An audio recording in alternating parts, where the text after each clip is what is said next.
be up there with maybe Tist. I would actually choose Sign on that tank roll. If I had to just pick one for each roll, that's actually pretty tough. Yeah, it is. It is actually a lot of good tanks out here. We'll see the hammer ban, very common ban on this map because it totally crushes the 4-man rotation if you let that through.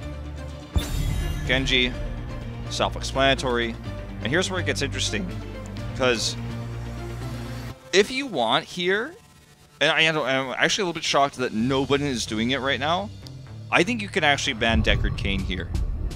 Yes. I think you actually can do that right now and say, well, okay, maybe you get Maev or something like that, but the power is lessened. This is also a great ban. It's a great ban, but better at the second stage of the ban, I feel. Because you have 3 picks. And you can force them to pick Junkrat before. Which would open up one more for you. If they pick Hanzo here, or Deckard, actually I think would be great. They're pushing Tempest out of their comfort zones. And they've been playing almost the same heroes over and over and over again throughout the entirety of Part 2. It's every time Signs a new Brock, hides Deckard. They take the Thrall. That's not the direction I thought they were going in. But not a bad one, especially against Tempest. They were first picking Thrall even before the Eastern Clash, where all the Thrall meta actually started. The Hanzo Dehako is what they went with last game, but they want to go with more consistent damage here. They take the Rainer, Urel. Does GLuck pull a bold move here and take the Deckard over the white main? If you do that, you can then ban the white main. I want to see GLuck step out of the comfort zone. I want to see GLuck that we saw in Phase 1. KCB does have a lot of Deckard plays.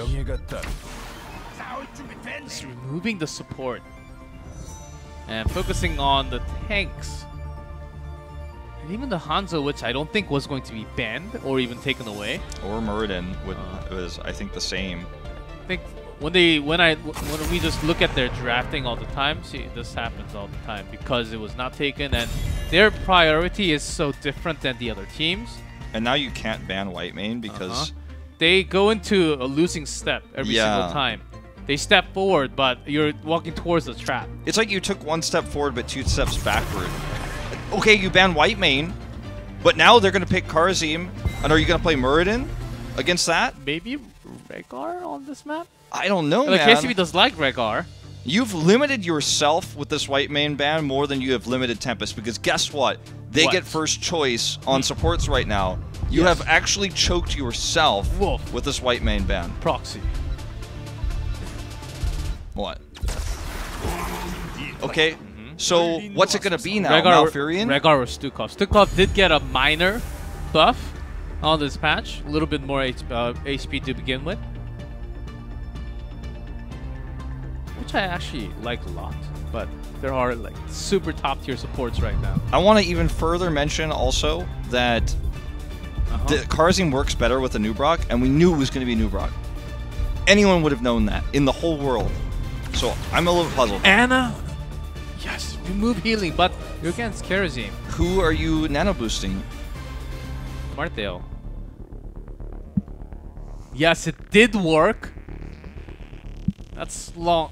That was like in the history book. In the American, it is in American the history class. Yeah, it's like 6th grade history. The Anna Malthael. That like went into the Ice Cube along with Captain America or something. That doesn't come out just right on time like today, and it's just suddenly like you go into the team of Avengers. I don't think that's gonna happen. Well, I mean, I guess I can tell you guys that I think the white main ban makes a lot more sense. But I can't tell you that I have faith that this composition that GLuck has brought out is going to be the winning one against everything that Tempest wanted. The only thing they didn't get was the Deckard, but the Karazim works so well here as well. Hey, it's okay. KCB did play few Annas, but 0% of course, twice. That's more than the average, but less than June. Sure. So we'll see what happens. Well, June He's probably played professional legally. I know everyone's gonna be like, well, he missed the one game where he did. I'm like, well, I'm not surprised he did. I did miss the game if he did do it, but like, I would not be surprised if June played legally this year. So when you look at this, it's a winning matchup versus Urel. One of the only ones you're gonna find in this meta, and that's why Malthael's picked a lot of the time, still nowadays. He's going to be very difficult to kill with Ana's healing on him and the Nano Boost in later on fights because he has to take Tormented Souls. If he takes Last Rites, then I don't understand anything, okay? Then I'm going to have to, like, rethink everything I know about this game. Also, I think because we have Nano, it may just be Tormented Souls. Yeah, that's what I'm saying. Like, if he picks Last Rites, I'm like, what does this even mean? Sometimes you Nano Hanzo, which is not the worst in the world. You know, but it's certainly it's a bit of a distance away from the best in the world. Mycen getting focused, and Hanzo gone. So that's the amount of healing that you would want to have if you had white main. I think Hanzo actually could have survived. Imagine if you banned Signs and Nubarak instead. Oh, different world. And you left the white main open that they were never going to pick. Let's see where the Ana actually makes the play. I'm just saying, like, something I would consider. I love to see Ana in pro play because she's one of the most unique. I'm not sure what Lockdown's plan was here, by the way. He is so dead. Okay. Like, oh my god. Was feeling it was all for this. Debated play. At it least was all for this. At least 1-1 trade. Hey, maybe they'll get more. Sign gets stunned though, so can't use his E. Doesn't have it anyways to use it anyway. And heal ban almost worked.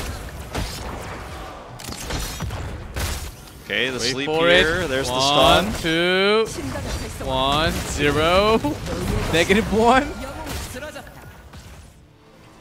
This game, Wolf, I'm trying to stay together right now. What happened to our region, GLuck? What happened? I mean, seriously. Well, alright, let's go back to the topic at hand. This is going to get Tempest and Dragon Knight because they're over the spot shrine. And they're going to get a kill on KCB who thought he could deny it, but spoiler alert, he was wrong. What I wanted to talk about is Ana's really unique support because she has lifesteal, she has a sleep, which is a really unique status because you put someone in a place where they're like permanently stunned for a long time. And a Binding Grenade, which actually has been shown a lot in Korean Hero League, especially against Deckard, and you want to against Keratin too, if you want to have that AoE healing, then have the AoE heal ban. It's very good against Keratin. It's hard though. It's hard. You have to understand the cooltime. Exactly. Yeah. And you need to know where they're going to stand, but they all have to stand about the same radius of that bio grenade. So, you know, it can be good against that. There's theory crafting, you know, here, but the other thing that Ana can do is that she can give sustained healing to someone, you know, like for example, imagine, you know, what White Mane could do when she presses Q on somebody a million times. Ana is almost that bursty of healing, but it doesn't deplete her mana in 5 seconds. So she can, as long as she hits her Qs, just repeatedly heal someone over and over. And then you have to have the second condition. As long as your ally actually receives the healing. Yes. Yes. There's a second condition, which is the most important part. So, you know, Ana, if she is given an opportunity to heal Malthael repeatedly while he's using Tormented Souls with reduced cooldowns with Nano Boost, you know, that is the old combo. That's the Malthael never dies and the team fight is a wash kind of style that was why this was popular back in BlizzCon 2016 and BlizzCon qualifiers 2016. I mean, sorry, 2017. Excuse me, last year. And then we saw Ana become just a Li Ming Nano Boost bot in BlizzCon as well. But after that, she fell out of favor with a lot of new supports added to the game. Some reworks and some old ones. GLuck is pushing this really hard. I like this because Tempest doesn't have any hard engage to follow this up. Like, this is the best they're going to get. And look at the positioning of Roxo. He's trying to shut this down. Asgard should be fine here. This is actually really well played. Good sleep target, but do not have the perfect burst. Asgard and Rox are really communicating well together here, but maybe short-lived. Just barely getting out of there. Here comes Overlord. He's got that Ana healing. Notice the Ana healing's all on him, but... Oh, Bison takes it. Instead, Enthrall goes down, focused on the other side. Well, that's... Tide going in and out, but there's way too much salt in it. Remember, too, that post-10, this is going to be a lot more effective, the style of trying to use the heals onto the Malthael. So not only did Tempest equalize the damage in bot lane, they got the top fort with the camp. Lockdown's going to guarantee it. Roxor's getting dove here. Sign is just like, well, I've got minions here, so forts don't matter. This is one of the... Go ahead. I was going to rant about something, but you probably have something more important to say. I'm just ranting. Well, KCB doesn't have 20 stacks yet, so it doesn't do the double healing yet. And even before that, Tempest has been really just powering down, stomping down. Ever since the first fight up here, they have been getting a lot more from the bottom lane as well because they win the rotation at the bottom. Lockdown is literally just trying to buy baiting, time. Yeah, baiting Overlord because they have the rotation and they will get the Dragon Knight. Yeah. You can see that even 2 levels up and with Heroic, like Yrel struggles against Malthael. That's one of the reasons why he's picked here, but bought just enough time. He had his absorb if he really needed to use it to hold that, but now like GLuck, by the time they get to use the combo that I think this Ana was for, it's too late. They've lost the keep wall, you know, maybe even more. Some damage to the keep is what Tempest is looking for here. And Thrall and Malthael are top, trying to get whatever minions they can so they can get 10. Without 10, they can't even be relevant in this fight. Even Marthael comes down because there's just way too much damage, even an extra wave now. Just Salvo to pressure them back with the damage. Actually gets kill! Yeah, this is actually possibly going to be game-ending if they get anything more. Dami could do so much damage here. It's like Phoenix and Raynor on a fort that, or rather a keep that is being tanked. Hyde's tanking it. Doesn't even matter. It goes down. It's insane amounts of damage. GLuck still doesn't have 10 because mid was too risky. Against this comp, Tempest just rotates mid. Their wave was pushed, actually, so they couldn't soak it for free. So it took them eons just to get that last level to 10. Dragon's Arrow here coming out with the Sundering to try to engage, but it just not coordinated. Everyone escapes. Focus tank! That's what they said for a second. But gets nothing done. Nubarak gets out safe, not even really scratched too much. Yeah. Now they have 10 though. Now they have big combo potential. I mean, imagine, in theory, let's just theory craft for a moment. Arrow comes in, you have, in that moment, Malthael engages, gets Nano Boost, starts to do a lot of damage. They focus him, but he gets healed up with Ana's healing and his Q. And then, right when it looks like he might have taken too much damage and everyone's half on Tempest, Sundering comes in. You know, there are ways this can work.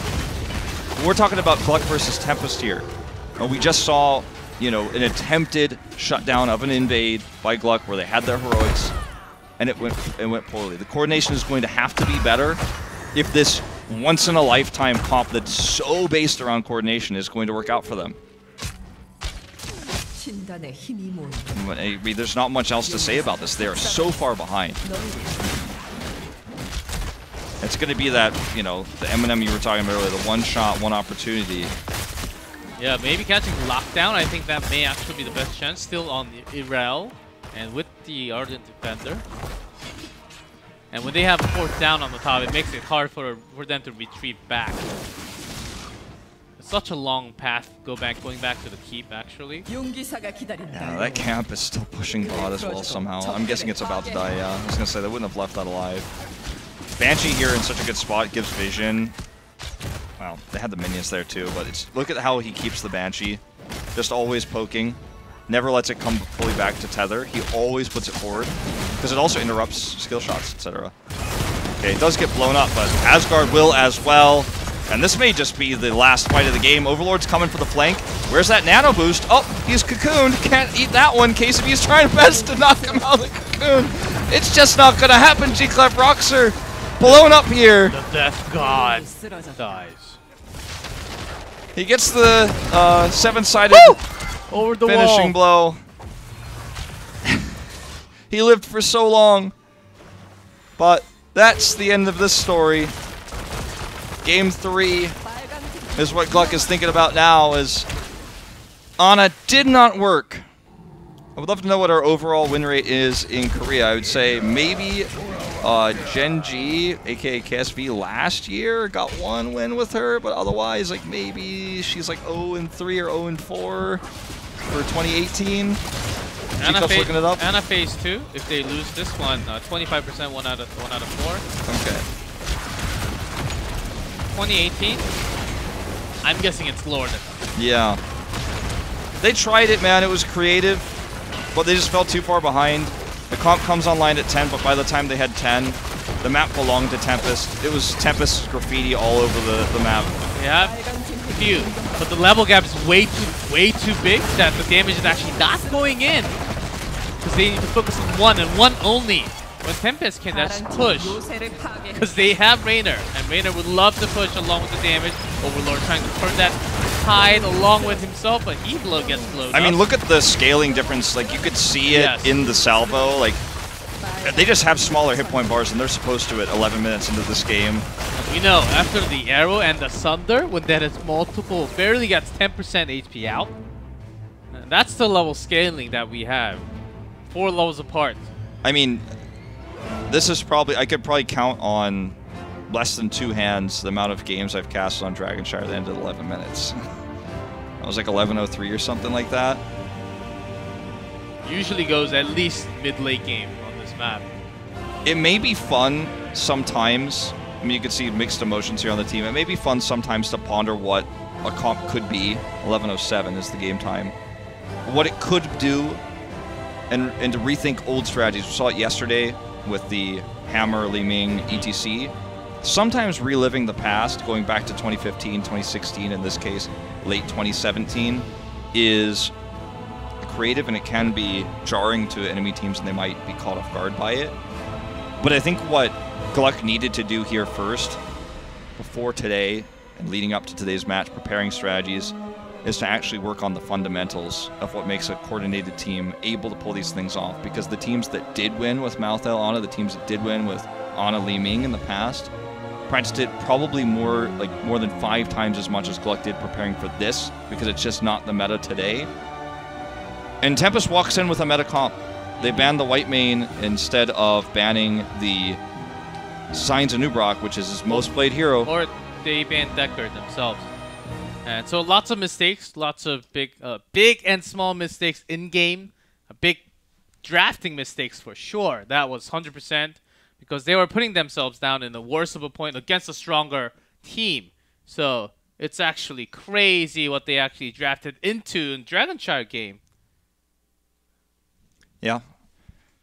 So it's one of those things that you don't feel great about it, because you lost out at the end of the day to a standard comp. You're trying to run something creative. Again, I think it's fun to do stuff like this when you know you're the underdogs, but when you think about what it means for the longevity of this squad, and if they ever want to avoid Crucible, or if they want to be a BlizzCon team one day, maybe their dreams are 2019 BlizzCon, like, the fundamentals are what need to be improved first. Yeah, it's really hard as a team to be in a league, try to contest against the top 3. Tempest is still really, really strong. I know it's got to be frustrating to go up against a team that you think it's going to be really hard. You know that's the fact, and that's not going to change any day. I think they just need to get together. The drafting, it seems very basic, you know? It's been happening so many times. Of course, we're on a newer patch, but the drafting is about the same, you know? There has been like a major change where you have to suddenly ban this. White main was a new one, but you still had a week of preparations to do all the drafting. It's not too much of a difference here. I think for the gap to kind of decrease to where it is right now, because obviously there's a gap like there's 8 tiers in this league right now. I think for the gap to get smaller, the weaker teams are going to have to play standard and try to play up to the par. Because if they try to cheese, like we're seeing a lot this week, it doesn't work out. We're going to take a very short break. When we return, we'll see if maybe GLuck can play a little bit more standard. Maybe they can turn this series around, or if Tempest is going to get the 3-0. 쳐다보고 있어요. 결국에는 마무리 지으면서 이거 펠리지다. 이런 식의 팀플레이 보여줬었나요? 있었나요? 그래도 하나는 잡고 왔어요. 네. 그렇죠. 혼자여도 아군들이 와서 데미지 넣을 수 있는 그 구도를 보려고. 야 물량 이거 물량 안에 물량 또 하나 물량 먹어봤습니다만 탱커 느낌 한번 길까지 막혀가지고 들어가지 마 다시 꺼내왔습니다. 들어가려던 선수를 그냥 꺼내왔어요. 시야 싸움이 얼마나 중요한지 계속해서 강요 지금 폴스타트 날아줬는데 이게 폴스타트 용도 운영의 핵심이죠. 제트 주식이 갈 수 있는 거를 진짜 잘 막아줬어요. 자 근데 불리한 방법이 여기서 빨간 양 먹으면서 결국에 살아납니다. 그러면 대학까지 막혀버렸거든요 길이.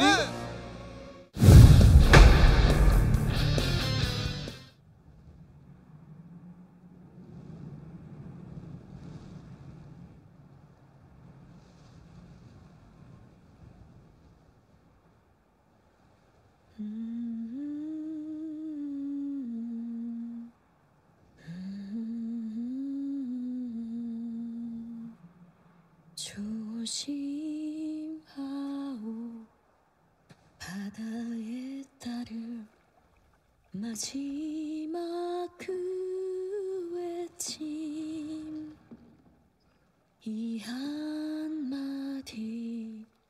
바람에 싣고 비는 물속으로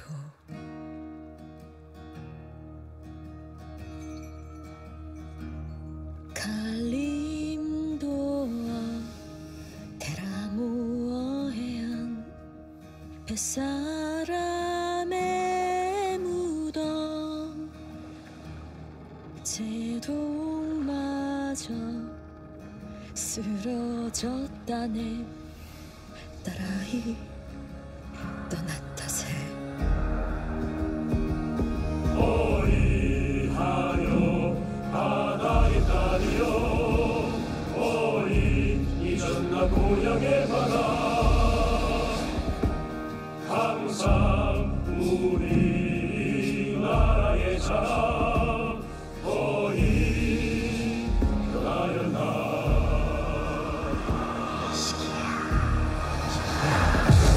바다 건너 도망친 딸을 제독 뒤따랐네 다 돌리고 기도했다네 딸아이 무사히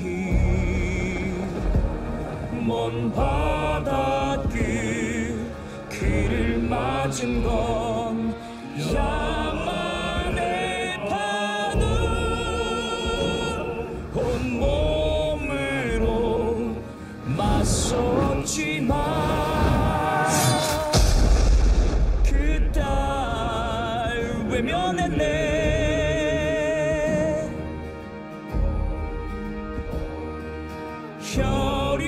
혈육의 배신 속에 가라앉으며 백성에게 목 놓아 외쳤네 조심하오 바다의 딸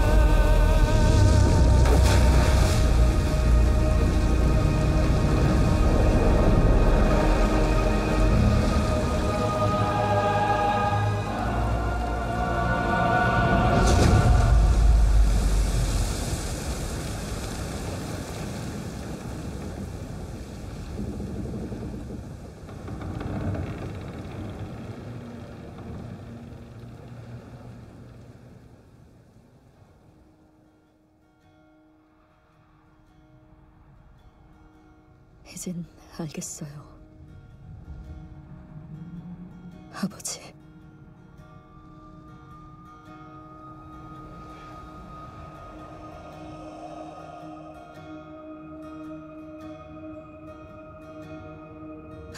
바다 건너 예전 그 목소리 내게 경고하네 조심하오 바다의 딸을 조심하오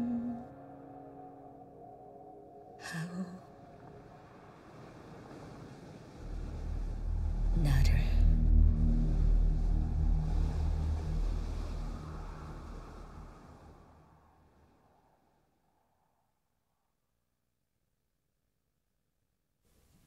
Welcome back, ladies and gentlemen. Tempest with a 2-0 lead currently up against Team Gluck. A little bit of experimentation there with the old Ana Nano Malthael comp, but they fell too far behind in the early game. It didn't work out in the end. Cocoon?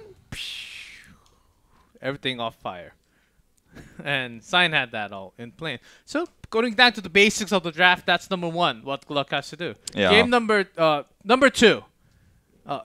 Let's just stay in one, and we'll see what happens. I think that really has to be coming down. Right now, their focusing seems to be very off meta for Veer reasons. They should be putting heroes on top rather than what they feel comfortable. I think that's actually making them play worse right now. Yeah. The Diablo pick they picked first pick, immediately Tempest knew they were going to try to run the Medivh. It's very difficult to use Diablo and Sky Temple without Medivh because the distance between lanes is quite far. And Diablo doesn't have a gap closer unless he has a minion or a hero, whereas, for example, Muradin can jump out, Anub'arak can burrow charge out of a lot of these fights. Diablo can't do that, so he got caught in a lot of awkward positions where Medivh would have given him that escape. On Tomb of the Spider Queen, for example, Infernal Shrines, even Cursed Hollow to a lesser extent, like you have that consistent escape with Diablo where you know if things go wrong, I can get out using a minion because the lanes are so close. I can find a way out of this situation. Sky, not so much. Not without the Medivh. So Tempest is just thinking one step ahead. And then the Ana they weren't afraid of because, you know, it didn't work out and it wasn't meant to be. And it's not meta. Yep, it's not meta. There are reasons. You have to find the target and you have to hit the target. And that's not even the most amount of healing